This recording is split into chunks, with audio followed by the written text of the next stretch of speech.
God is man and man is God. All of us have something of God, the divine spark within us. All men are divine like myself, but with the Spirit embodied in human flesh and bone. The only difference is they are unaware of this Godhood. They have come into this karmic prison through the mistakes of many lives. I have taken this mortal form out of my own free will. They are bound to the body, while I am free of this bondage. The main difference is they are shoved hither and thither by desire. I have no desire but the Supreme One to make them desireless. We all belong to the same divine principle. The godliness which is present in everyone in the form of a little spark exists in me as the full flame. It is my mission to develop every little spark of God in everyone to the fullness of the divine flame. To the doubting or confused ones, I give this illustration. Those who want to secure pearls from the sea have to dive deep to secure them. It does not help to dabble among the shallow waves near the shore and say the sea has no pearls, and all stories about them are false. Likewise, if a person wants to secure the love and grace of this avatar, he must dive deep and get submerged in Sai Baba. I preach only one religion of love for all, which alone can integrate the human race into a brotherhood of man under the fatherhood of God. I know only one language of the heart beyond the mind or intellect, which relates man to man and mankind to God. On this basis, I want to build one humanity without any religious, racial, or other barriers in a universal empire of love. So none has to give up his religion or deity, but through them worship the one God in all. I never see or make any distinctions between the rich and poor. I only look at them from the viewpoint of their devotion, their desires, the sacrifices they are willing to make, and their troubles. The rich as well as the poor come to Sai Baba to seek love, peace, and liberation from their problems or troubles. My prescription to them is absolute selflessness and desirelessness. To the poor, this is a natural state or condition, so my love flows to them to embrace their devotion. Thus they obtain my grace. The rich, on the other hand, cannot secure this grace without surrendering their materialistic outlooks and selfish attachments.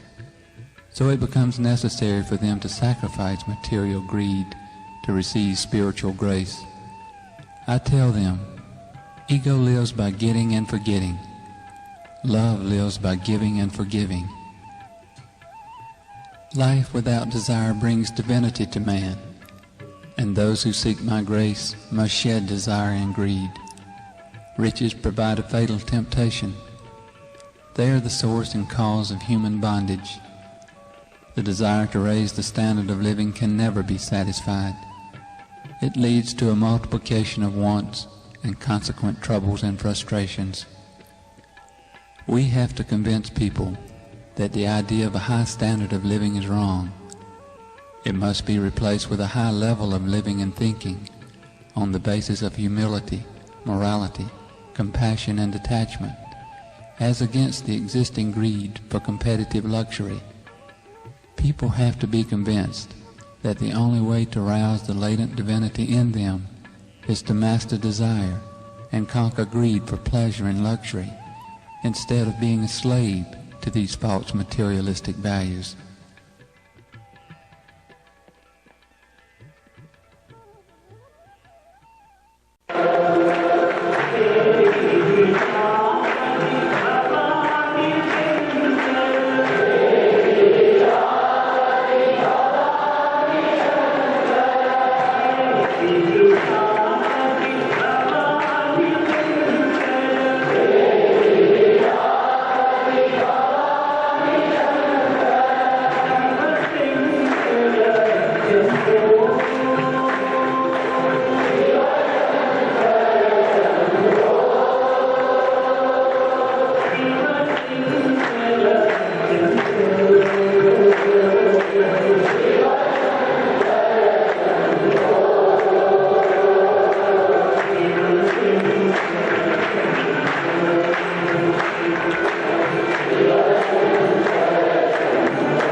Man's natural state is happiness, and he cannot be blamed for craving that which is his own.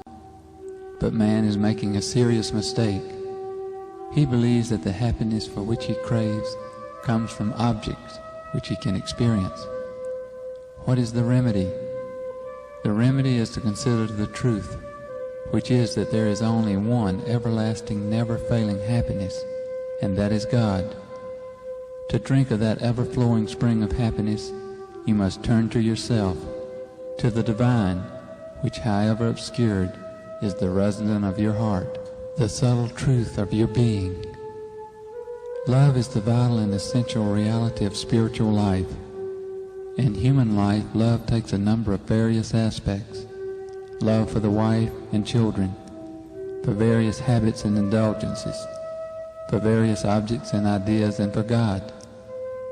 God is love, and He is there in every aspect of love. Although love, which is God, appears to be modified and even distorted in man, yet truly that divine love remains pure and perfect. The love in man which is pure and perfect is his love for God. Only love for God is perfect. Gather your love from all aspects of your life and let it flow as one strong, deep river of love for God. Happiness and peace shall be yours. Life without desire means the realization of the pure, genuine self that is spirit. Bound to desire, the self degenerates into selfishness. Spirit turns into ego. The way to self-realization is to cleanse the self of this ego of selfishness. Then you reach a state of consciousness beyond the mind or intellect, revealing the true self, that is God.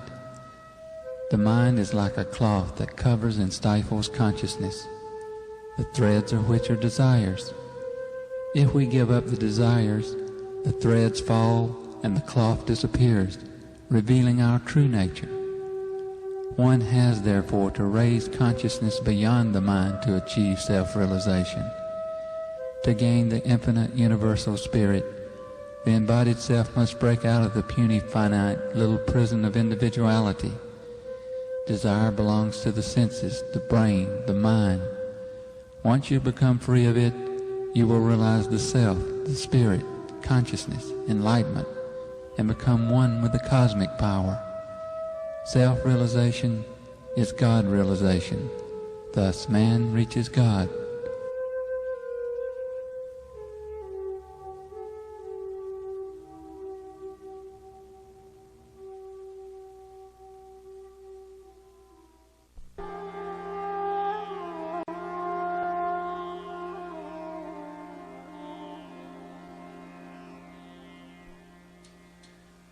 Cultivate the spiritual practice of prayer as a normal way of life. All prayers arising from pure love, with unselfish eagerness to render service, will reach God directly. Love alone can reveal to you the divinity latent in all. Love is God. Live in love. Love is selflessness. Selfishness is lovelessness. Do not waste your life pursuing the narrow interests of the self. Become what you truly are, the embodiment of love. No matter how others treat you or what they think of you, do not worry. Love for your own evolution, and not for what others may say. Do not imitate others. Cultivate your own life. You have your own heart, your own opinions, your own ideas, your own will. Why then imitate? Imitation is human, but creation is divine. Follow your chosen path. Let your own experience of God be your guide and master. Do not go to the grave copying others. You won't find God if you search in the outside world. Your own heart shining with love is God's love. Follow the Master. Face the devil. Fight to the end. Finish the game. The true you is God. Others think of you as the personality. You are truly infinite divine spirit. When you become all-embracing infinite love, the divine will manifest in and through you. Cultivate not riches nor comforts and luxuries, but divine virtues. Speak softly and give comfort with every glance of yours. Do not be a slave to your sensual desires. Conquer lust and vanquish anger. Exile from your mind greed, hate, and jealousy. Dedicate your hands to the service of mankind. To resurrect love and compassion, you must kill jealousy and selfishness. Purify your heart. Then you will become fit to receive God's grace. God is interested in your heart, not your money. He is interested in your character and not your caste or religion.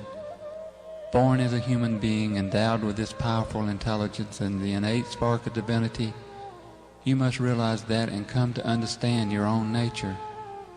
Man indulges in actions which are selfish to the core from the moment he gets up till he goes to bed at night.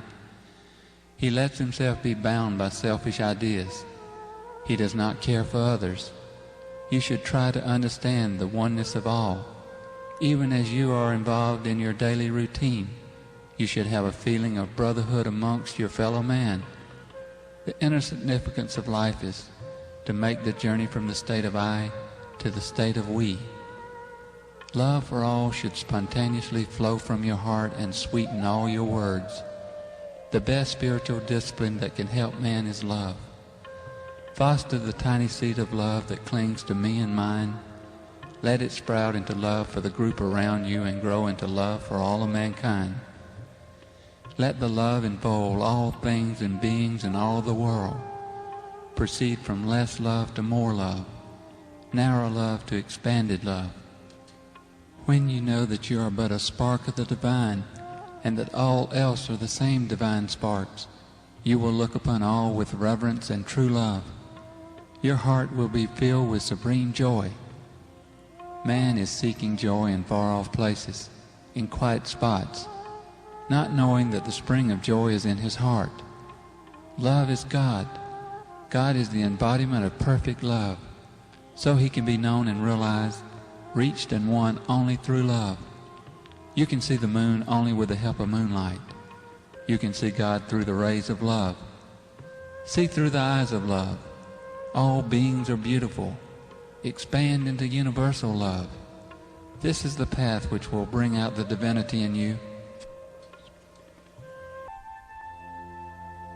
Sai Baba appears. My heart opens. I feel his love and grace upon me. I am aware everyone is visually affected and struggles within themselves to feed on the love which emanates from him. We long for a look, a glance, a word, for we are willing captives of his entrancing nature. He moves slowly toward the darshan line. My mind wants the moment to last forever. The present becomes so peaceful. My thoughts are of peace and love, and within myself, I feel love for all those around me. Sai Baba's grace is infinite. We are blessed to be contemporaries of the Lord. To know him is to love him.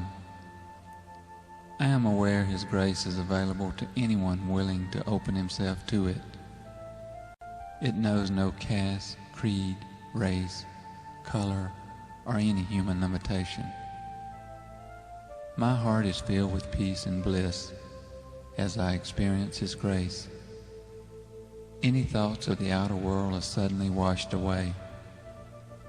His presence is total and complete. My mind struggles to understand as I perceive how beautiful he is. His jet black hair somehow reveals his uniqueness. An aura of light can be seen or felt all around him. His presence is magnetic, inspiring, yet tranquil. I try to comprehend his glory, but relinquish to the heart the experience. My heart opens to waves of love, and somehow within myself, I feel a great peace consume me. My breathing becomes deep, and I feel at one with everything, and love for all. Then my mind again becomes active by perceiving a blue color around his head. Then I see the blue turn to gold I am aware how perfect He is, as He walks or flows, I know not which, across the ashram grounds. His movements are beautiful to behold. My heart is full, and I am at peace. I try to follow His every movement, to capture forever this feeling of bliss. My attention is drawn to His hand, as it forms a familiar pose. Without a doubt, I realize I am protected and guided by the Lord. I know that divinity is visiting us and catering to us. The Lord is in the form of Sai Baba. As I analyze His every movement, I am aware His presence is in my heart. I realize we are here to find peace and love in the avatar. Every movement of His is glorious to behold. They infer grace, beauty, splendor of unlimited proportions, as the avatar relates to each one of us personally. Though the moment is sudden and somehow unexpected, the aftermath of His passing is felt within the hearts of all who witness His darshan. The inner being of soul is touched in a personal, unique way, never to be the same again. His darshan glorifies me and elevates my consciousness to a higher place.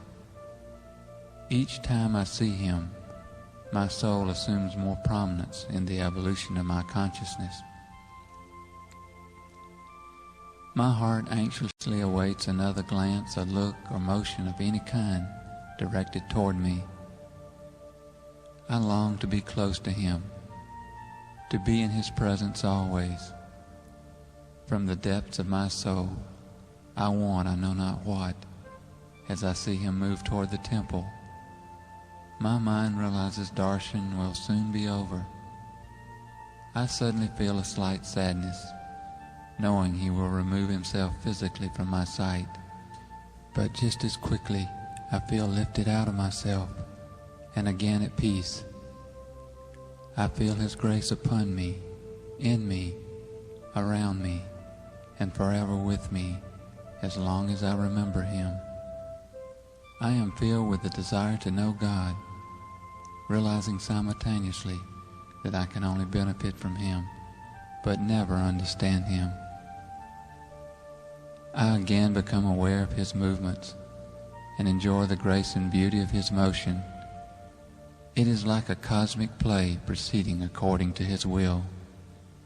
He has touched me in some mysterious way, and I feel so very fortunate. He allows the devotees a final look, and then it's over. I hold the moment as long as I can. My mind returns to the present. I am again part of the objective world, but somehow I have been transformed. Somewhere inside myself, I realize my future is assured.